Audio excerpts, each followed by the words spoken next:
Good morning, friends. I am your physics professor, Dr. Nagaraj.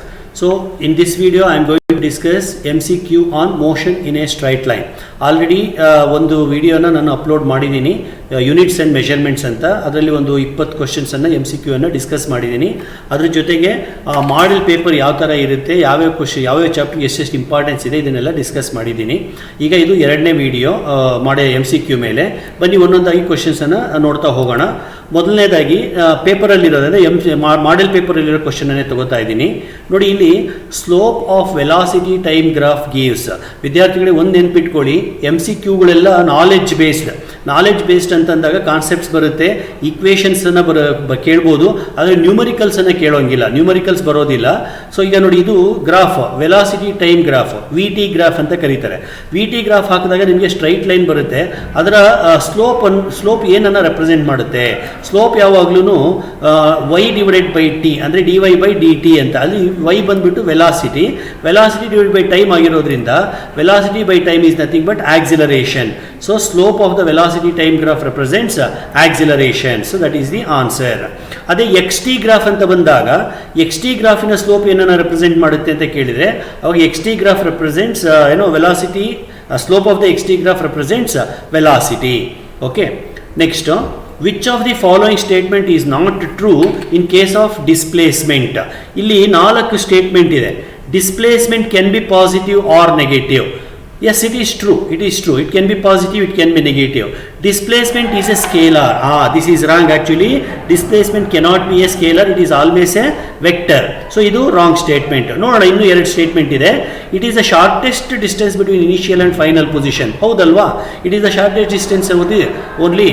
So next, displacement can be 0. ಹೌದಲ್ವಾ? ಈಗ ಒಂದು particle ಹೀಗೆ ಹೋಗಿ ವಾಪಸ್ ಅಲ್ಲಿಗೆ ಬಂತು ಅಂತಂದ್ರೆ ಡಿಸ್ಪ್ಲೇಸ್ಮೆಂಟ್ 0ನೇ. ಸೊ ಹಾಗಾಗಿ ಇಲ್ಲಿ ಕೊಟ್ಟಿರೋ 4 ಸ್ಟೇಟ್ಮೆಂಟಲ್ಲಿ 3 ಕರೆಕ್ಟ್ ಆಗಿದೆ, ಒಂದು ಮಾತ್ರ ರಾಂಗ್ ಇದೆ. That is option B. Okay, next ಕ್ವಶನಿಗೆ ಹೋಗೋಣ. ನೋಡಿ, ಇವಾಗ ಒಂದು XT ಗ್ರಾಫ್, ಪೊಸಿಷನ್ ಟೈಮ್ ಗ್ರಾಫಿನಲ್ಲಿ ಸ್ಲೋಪ್ ಏನನ್ನ ರೆಪ್ರೆಸೆಂಟ್ ಮಾಡುತ್ತೆ? ಸೊ ಪೊಸಿಷನ್ ಟೈಮ್ ಗ್ರಾಫನ್ನು ನೀವು ಹಾಕಿದರೆ, ನೋಡಿ ಇಲ್ಲಿ ಬರೀತೀನಿ, ಪೊಸಿಷನ್ ಟೈಮ್ ಗ್ರಾಫು ಇದು ನೋಡಿ, ಇದು ಕೋಆರ್ಡಿನೇಟ್ ಸಿಸ್ಟಮು ಈ ಥರ ಇರುತ್ತೆ. ಇದು X, ಇದು ಪೊಸಿಷನ್, ಇದು ಟೈಮು. ಸೊ ಇದರ ಸ್ಲೋಪನ್ನು ತಗೊಂಡಾಗ it is nothing but X divided by T. X divided by T is nothing but velocity. So slope of the XT graph represents velocity. So option is option C. Okay, next question ಗೆ ಹೋಗೋಣ. Next question ಬಂದ್ಬಿಟ್ಟು same velocity time graph ಏನೇ. Velocity time ಗ್ರಾಫಲ್ಲಿ how the distance is calculated? Question ಓದ್ತೀನಿ ಮತ್ತೊಮ್ಮೆ. In velocity time graph, distance travelled is calculated by calculating. ಏನನ್ನು calculate ಮಾಡಿದರೆ ನಮಗೆ ಡಿಸ್ಟೆನ್ಸ್ ಬರುತ್ತೆ. So I will plot the graph once again ನಾವು. Okay, so ಈಗ ಒಂದು ಸತಿ ಪ್ಲಾಟ್ ಮಾಡೋಣ ಗ್ರಾಫನ್ನು. Same graph, but this time it is velocity along y axis, time along X Axis. So ಈ ಥರದೊಂದು ಗ್ರಾಫ್ ಬಂದಿದೆ ಅಂತ ಇಟ್ಕೊಳ್ಳಿ. ಸೊ ಇದ್ರ ಕೆಳಗಡೆ ಏರಿಯಾನ ನಾವು ಕಂಡುಹಿಡಿಬೇಕು, ಫುಲ್ ಏರಿಯಾ ಕಂಡುಹಿಡಿಬೇಕು. ಸೊ ಏರಿಯಾ ಕಂಡುಹಿಡಿತು ಅಂತಂದರೆ ನಿಮಗೆ ಏನು ಬರುತ್ತೆ? Yes, it gives you distance travelled is nothing but area under the curve. ಇವೆಲ್ಲ ಕಾನ್ಸೆಪ್ಟ್ ಬೇಸ್ಡೇನೆ, ಇವೆಲ್ಲ ನಾಲೆಡ್ಜ್ ಬೇಸ್ಡೇನೆ. ಸೊ ಇವನ್ನೆಲ್ಲ ಓದಿದ್ದೀರಾ ರೆಗ್ಯುಲರ್ ಸಿಲೆಬಸ್ಸಲ್ಲಿ, ರೆಗ್ಯುಲರ್ ಚಾಪ್ಟರ್ಸಲ್ಲಿ ಓದಿರೋದು. ಅದನ್ನು ಸ್ವಲ್ಪ ಹಾಗೆ ಜ್ಞಾಪಿಸ್ಕೊಂಡ್ಬಿಟ್ರೆ ಸಾಕಷ್ಟೇ, ಆಯಿತಾ? ಸೊ ಇಲ್ಲಿ ಯಾವುದೇ ರೀತಿಯ ನ್ಯೂಮರಿಕಲ್ಸ್ ಬರೋದಿಲ್ಲ, ಮತ್ತೊಮ್ಮೆ ಹೇಳ್ತಾ ಇದ್ದೀನಿ. ಓಕೆ, ನೆಕ್ಸ್ಟ್ ಕ್ವಶನ್ ಬಂದು, if position time graph is parallel to X axis then it represents. ನೋಡಿ, ಈ ಕ್ವಶನನ್ನು ನಾನು ಮತ್ತೆ ಗ್ರಾಫ್ ಬರೆದೇ ತೋರಿಸ್ತೀನಿ, ಗ್ರಾಫನ್ನು ಬರೆದ್ಬಿಟ್ಟು ತೋರಿಸ್ತೀನಿ. ಪೊಸಿಷನ್ ಇದು ಟೈಮು ಈ ಥರ ಪ್ಯಾರಲಲ್ ಆಗಿದ್ದರೆ, ಅಂದರೆ position is constant at X0, whether it is 1 second or 2 second or 3 second or 4 second, ಯಾವಾಗಲೂ ಇದು ಕಾನ್ಸ್ಟೆಂಟೇ ಇತ್ತು ಅಂದರೆ ಅರ್ಥ ಏನು? It represents a body at rest ಅಂತ. ಸೊ ಬಾಡಿ ಮೂವ್ ಆಗ್ತಾ ಇಲ್ಲ ಅಂತ ಅರ್ಥ. So if the graph is running parallel like this, it represents a body which is at rest. Okay, now we will move on to the next question. Next question ಬಂದ್ಬಿಟ್ಟು ಈ ಥರ ಇದೆ. The total path length travelled divided by total time taken. ಇಲ್ಲಿ ನೋಡಿ, path length ಅಂದರೆ distance divided by time taken. So distance divided by time taken. Distance divided by time taken is nothing but average speed. ಅದೇ ಅದೇನಾದ್ರು displacement divided by time taken ಅಂತ ಹೇಳಿದಿದ್ರೆ ನೀವು average ವೆಲಾಸಿಟಿಗೆ ಹೋಗಬೇಕಾಗಿತ್ತು. ಆಮೇಲೆ path at a given instant of time ಅಂತ ಕೇಳಿದಿದ್ರೆ ಇನ್ಸ್ಟಂಟ್ ಸ್ಪೀಡ್ ಹೋಗಬೇಕಾಗಿತ್ತು. Displacement at given instant of time ಅಂತ ಕೇಳಿದರೆ ಇನ್ಸ್ಟಂಟ್ ವೆಲಾಸಿಟಿಗೆ ಹೋಗಬೇಕಾಗಿತ್ತು. ಆದರೆ ಇಲ್ಲಿ total path divided by total time ಕೇಳಿರೋದ್ರಿಂದ it must be average speed. ಗೊತ್ತಾಯ್ತಾ ವಿದ್ಯಾರ್ಥಿಗಳೇ? ಡಿಸ್ಪ್ಲೇಸ್ಮೆಂಟ್ ಬೈ ಟೈಮ್ ಆದರೆ velocity, displacement by instantaneous time ಅಂದರೆ instantaneous velocity, distance by time ಅಂದರೆ average speed, distance by instantaneous time ಅಂದರೆ ಇನ್ಸ್ಟಂಟೇನಿಯಸ್ ಸ್ಪೀಡ್. ಗೊತ್ತಾಯ್ತಲ್ವಾ? Displacement ಇದ್ರೆ velocity, distance ಇದ್ರೆ ಸ್ಪೀಡ್. ಓಕೆ, ನೆಕ್ಸ್ಟ್ ಕ್ವಶನಿಗೆ ಹೋಗೋಣ. The velocity of an object as measured with respect to another moving object. So ಒಂದು object ಹಿಂಗೆ ಹೋಗ್ತಾ ಇದೆ, ಇನ್ನೊಂದು ಆಬ್ಜೆಕ್ಟ್ ಸೇಮ್ ಡೈರೆಕ್ಷನಲ್ಲಿ ಹೋಗ್ಬೋದು ಅಥವಾ ಆಪೋಸಿಟ್ ಡೈರೆಕ್ಷನಲ್ಲಿ ಬರ್ಬೋದು. ನಾನು ಹೇಳ್ತೀನಲ್ಲ ರೆಗ್ಯುಲರ್ ಕ್ಲಾಸಲ್ಲಿ, ಒಂದು ಟ್ರೈನ್ ಪಕ್ಕದಲ್ಲಿ ಇನ್ನೊಂದು ಟ್ರೈನ್ ಹೋಗ್ತಾ ಇದೆ, ನೀವು ಅದು ಒಂದು ಬಸ್ ಪಕ್ಕದಲ್ಲಿ ಇನ್ನೊಂದು ಬಸ್ ಹೋಗ್ತಾ ಇದೆ, ಈ ಬಸ್ಸಲ್ಲಿ ನೀವಿದ್ದೀರಾ, ಪಕ್ಕದ ಬಸ್ಸನ್ನು ನೋಡಿದಾಗ ಅದು ನಿಧಾನಕ್ಕೆ ಹೋದಂಗೆ ಆಗುತ್ತೆ, ಎದುರುಗಡೆ ಬಂದರೆ ತುಂಬ ಫಾಸ್ಟಾಗಿ ಹೋದಂಗೆ ಆಗುತ್ತೆ. ಈ ಥರದ ವೆಲಾಸಿಟಿಗಳನ್ನು ನಾವು ಏನಂತ ಕರಿತೀವಿ? Yes, you are correct, it is called as relative velocity. So answer ಬಂದು option C. Next question. Two objects A and B are moving in the opposite direction. ಒಂದು ಹಿಂಗೆ ಹೋಗ್ತಾ ಇದೆ, ಒಂದು ಹೀಗೆ ಬರ್ತಾ ಇದೆ. ಆಪೋಸಿಟ್ ಡೈರೆಕ್ಷನ್ ಅಲ್ಲಿ ಬಂದಾಗ ರಿಲೇಟಿವ್ ವೆಲಾಸಿಟಿ ಏನು? ಆಕ್ಚುಲಿ ರಿಲೇಟಿವ್ ವೆಲಾಸಿಟಿ ಬಂದು V A minus V B, V A minus V B. By chance ಇದು ಆಪೋಸಿಟ್ ಬರ್ತಾ ಇದೆ ಅಂತಂದ್ರೆ V A minus of minus V B that is plus V B. ಅಲ್ಲಿಗೆ V A B is equal to V A plus V B. ಇದು actually minus of minus, so it becomes plus. Option is option D. Well, ನಾವು moving on to the question number 9. So ಅಂದರೆ ಇಲ್ಲಿ ಏನನ್ನು ನಾನು ಹೇಳಲಿಕ್ಕೆ ಇಷ್ಟಪಡ್ತಾ ಇದ್ದೀನಿ ಅಂದರೆ, ಬರೀ ಕಾನ್ಸೆಪ್ಟ್ ಬೇಸ್ಡ್ ಅಂದರೆ ಬರೀ ಡೆಫಿನೇಷನ್ಸ್ ಆ ಥರನೇ ಅಲ್ಲ, ಈಕ್ವೇಷನ್ಸನ್ನು ಕೇಳ್ಬೋದು, ಯೂನಿಟ್ಸನ್ನು ಕೇಳ್ಬೋದು. ನೋಡಿ, ಈ ಕ್ವಶನಲ್ಲಿ S I unit of acceleration ಅನ್ನು ಕೇಳಿದ್ದಾರೆ. S I unit of acceleration ಎಲ್ರಿಗೂ ಗೊತ್ತೇ ಇದೆ. ಏನು ಹೇಳಿ ನೋಡೋಣ? Yes, you are correct, metre per second square. Sir ಏನು ಸರ್ ಇಷ್ಟು ಸಿಂಪಲ್ ಆಗಿರುತ್ತಾ? ಮತ್ತೊಮ್ಮೆ ನಾನು ಹೇಳ್ತೀನಿ, ಯಾವುದೂ ಸಿಂಪಲ್ ಅಲ್ಲ, ಯಾವುದೂ ಟಫ್ನೂ ಅಲ್ಲ. ಇದು ನಿಮಗೆ ಫೆಮಿಲಿಯರ್ ಇದೆ, ಹಂಗಾಗಿ ಸಿಂಪಲ್ ಅನ್ನಿಸ್ತಾ ಇದೆ ಅಷ್ಟೇ, ಬರ್ದು. ಅದೇ ಥರ ಈಕ್ವೇಷನ್ಸ್ಗಳನ್ನು ಬರೀತಾ ಹೋದರೆ ಅವನು ಫೆಮಿಲಿಯರ್ ಆಗ್ತವೆ, ಅವು ಸಿಂಪಲ್ ಆಗ್ತವೆ ಅಷ್ಟೇ. ಸೊ ಅಲ್ಲಿಗೆ ಇದಕ್ಕೆ ಆನ್ಸರ್ ಬಂದು A, option A is the correct answer. So now coming to the question number 10. A body in motion can not have. ನೋಡಿ, ಯೋಚನೆ ಮಾಡಿ, a body in motion can not have, ಯಾವುದನ್ನು ಅದು ಹೊಂದಿರಲಿಕ್ಕೆ ಸಾಧ್ಯ ಇಲ್ಲ. ಒಂದು ಮೂವ್ ಆಗೋ ಬಾಡಿಗೆ ಯಾವ್ಯಾವುದು ಇರುತ್ತೆ, ಯಾವ್ಯಾವುದು ಇಲ್ಲದೆ ಇರೋ ಚಾನ್ಸ್ ಇದೆ. A body cannot have zero velocity. ಇಲ್ಲ ಅಂದರೆ ಝೀರೋ ವೆಲಾಸಿಟಿ ಇರುತ್ತಾ? ಕೆನಾಟ್ ಹ್ಯಾವ್ ಝೀರೋ ವೆಲಾಸಿಟಿ ಅಂದರೆ it can have zero velocity. ಹೌದಾ ಸರ್? ಅಂದರೆ ಒಂದು ಬಾಡಿಗೆ ಝೀರೋ ವೆಲಾಸಿಟಿ ಇರೋಕ್ಕೆ ಸಾಧ್ಯನಾ ಸರ್?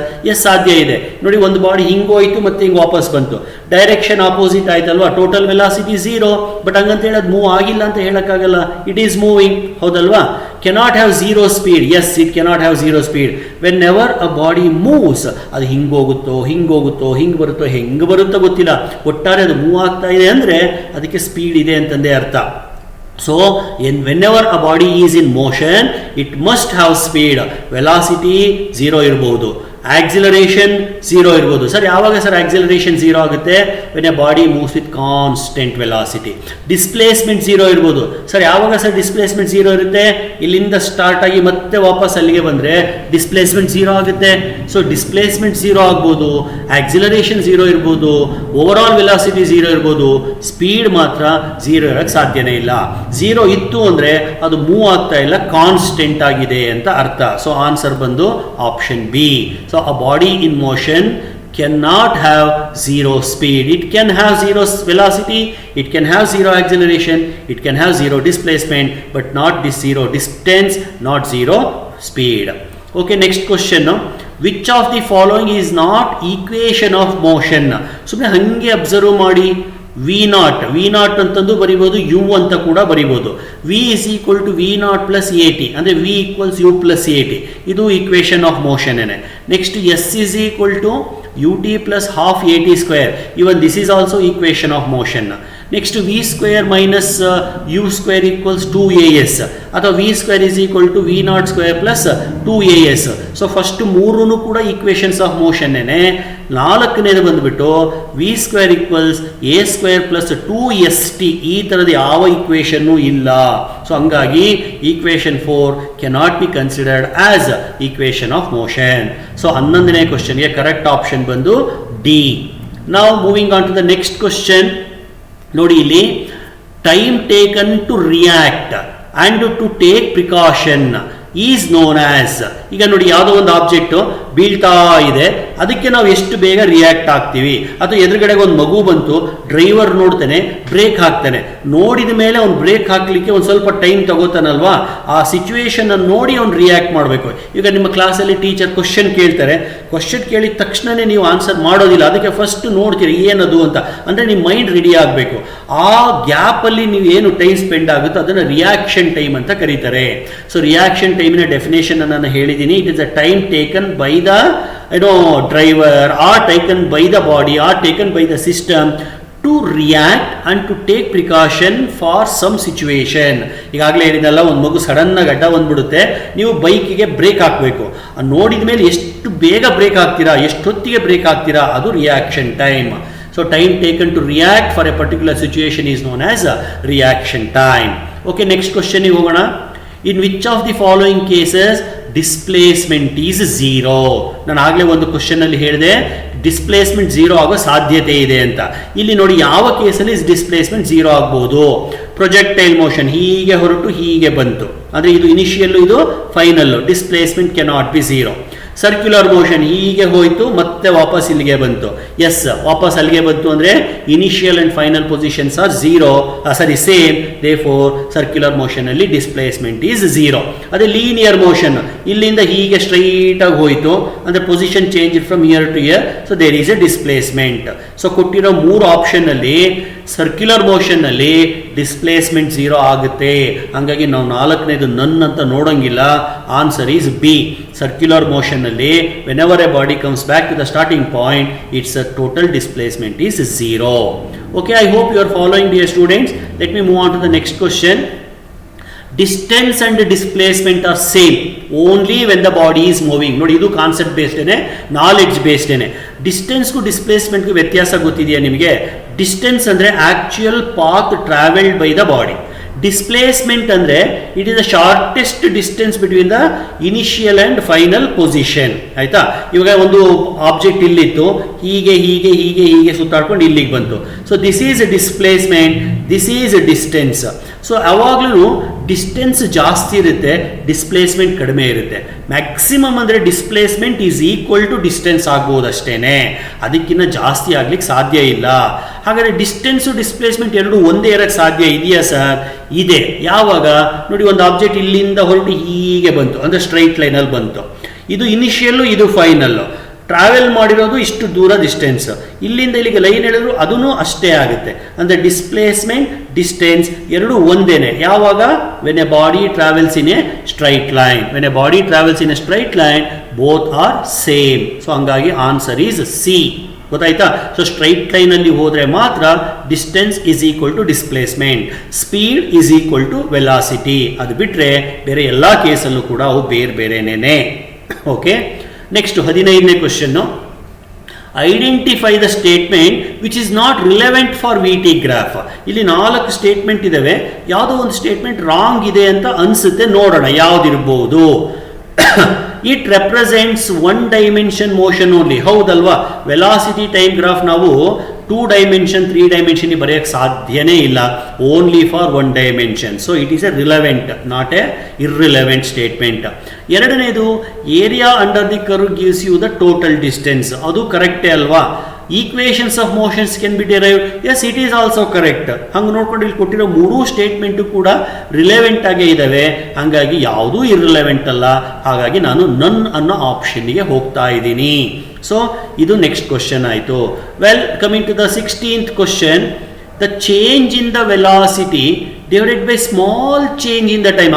ಆವಾಗಲೇ ನಾನು ಹೇಳಿದ್ದಲ್ಲ, instantaneous time, small amount of time ಇದ್ರೆ ಅದನ್ನು ನಾವು ಏನಂತ ಕರಿತೀವಿ? ಇನ್ಸ್ಟಾಂಟೇನಿಯಸ್ ಅಂತ ಕರಿತೀವಿ. Velocity divided by small interval of time is nothing but instantaneous acceleration. Velocity divided by time ಇದ್ರೆ ಆವರೇಜ್ ಆಕ್ಸಿಲರೇಷನ್. ಓಕೆ, ಆದರೆ velocity divided by instantaneous time ಕೊಟ್ಟಿರೋದ್ರಿಂದ it must B instantaneous acceleration. So it is option A.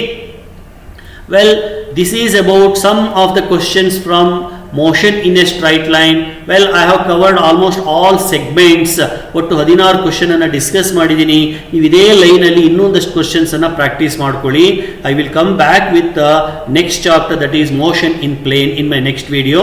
Thank you very much.